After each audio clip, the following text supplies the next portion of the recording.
Sometimes you play a game, and it's one you've really looked forward to for a while, and just end with a feeling of, that's it? Not always, in a bad way necessarily, but more of just an odd way. There have been several games to give me this feeling, but most recently, it was The Legend of Zelda Echoes of Wisdom. So, in this quick review, I'm going to break down my thoughts on the game, and whether I would recommend it or not. Without further ado, let's jump right into it. Get it? Cause Zelda can jump now. Yep, that's the best I've got today. I'm tired. Let's go. Now, let's get the elephant out of the room first and foremost. This is, in fact, the Zelda game, where you play as Zelda. It took them long enough, but in all honesty, I thought this was a brilliant idea when I first saw it.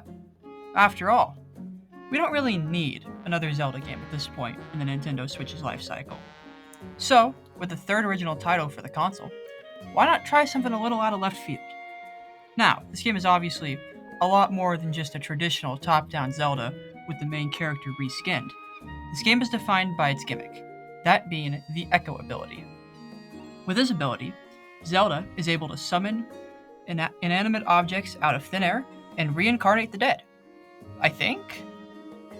Or at least that's what I assume is happening when she summons previously defeated foes to fight for her. This mechanic is everything. The entire game is built around it, from exploration to puzzle solving to combat. So, is it good? Well, yes and no. Let's start with the good first. It's really dang fun for puzzle solving. Looking through your inventory of echoes, picking one to help you with your current predicament, and then having it actually work is extremely rewarding. There's a similar effect to puzzle solving in Breath of the Wild or Tears of the Kingdom. It's really cool to solve a puzzle your own way. Now, this game isn't quite as cheesable as those, but its more organized puzzles might be preferential to some. Not me personally, as I'm a psycho, and quite enjoy stupid open-world Zelda shenanigans. But, to those who prefer the linear approach, I imagine this will still scratch that itch, despite it still being slightly open-ended. I also appreciate how many echoes were treated almost as progression items. I always enjoyed that mechanic of the older titles, so I was glad to see it return in its own way. But anyway, enough positivity. It's time to be grouchy. Combat in this game sucks. I said it, and I'll say it again. Combat in this game sucks. That's right, it stinks like the bathroom you told your mom you'd clean, but you definitely didn't, and you know she's gonna notice when she next steps in. The combat in this game consists of find enemy, use whatever your most powerful echo is, stay as far away so it can't hit you, and use more enemy echoes if it kills the first set. It's just mindless. Now, I'm not saying top-down Zeldas have insane combat normally, but hitting things with the sword was always satisfying enough. Most importantly, it was fast. Combat in this game feels like a Wii U load screen with how slow it is. My goodness, your echoes feel like they're doing no damage sometimes. Now, this game does have a sword fighter ability, which doesn't really help in my opinion. In fact, it's kind of just making it worse. Because you can use the sword fighter ability to take out enemies, but it has a meter that runs out very, very quickly. This means you get to have fun for combat for about 30 seconds, followed by the echo combat for a while until you refill the meter, which makes the echo combat feel way worse in my opinion, because it just feels so slow compared to the sword you were just using. Not only that, but the echoes are just stupid. I swear those dang crow echoes are more interested in flying in circles than attacking the freaking enemy right next to them. Okay, maybe it's mostly the flying enemies that do that, but still, it annoyed me. Screw you, crows.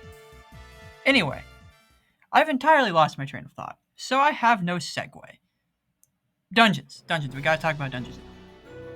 Dungeons are good. Yeah, that's about it.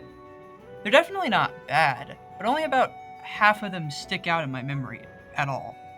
This game's dungeons are much more linear in nature, and are more about exploring every inch as you go to find everything you need. They feel substantially different to something like the dungeons in Link's Awakening, which had more of a puzzle boxy approach. Yes, Microsoft Word, I'm aware that's not a word. You're just gonna have to get over it. I'm using puzzle boxy. And what this does mean, as a positive, is that you will be rarely in a situation where you get stuck, which is very much appreciated. But also, as a negative, you'll barely get stuck. That's part of the fun of a well-crafted Zelda dungeon.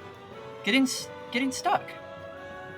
When you get yourself unstuck, oh boy, that's an unmatchable feeling. Which means that Echoes of Wisdom chooses the safer option in this regard, leading to more consistency, but less overall satisfaction. Each dungeon ends with a boss, and they are actually pretty fun for the most part.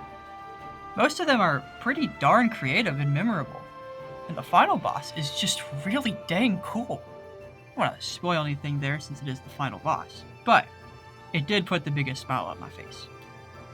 One last thing to address is the game's structure, which is also really solid.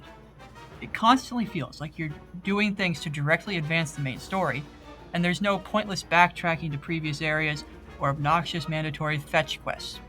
Cough cough, Skyward Sword, cough cough. The pacing is honestly stellar, which makes you always want to keep playing it, which is what a good game does. That's precisely what this game is, a good game. Not anything that'll knock your socks off, but a solid Zelda experience, especially this late in the game for the Switch. Speaking of the Switch, this game's frame rate sucks. But is that really anything new at this point? It's a 2024 Switch game. It's all but expected at this point. But anyway, back to what I was saying before I was so rudely interrupted by myself. It's alright. Some ups, some downs, and some mehs. But if it seems like something you'll enjoy, you probably will. I know I sounded negative at times, but it's a Zelda game. Anything I don't mention as a negative can kinda be assumed to be good. Overall, I'd give it a 7.5 out of 10, and the best Echo is obviously Zelda's Bend, cause it heals you real fast. It's kinda broken. Alright, I'm gonna go eat some goldfish now. Goodbye.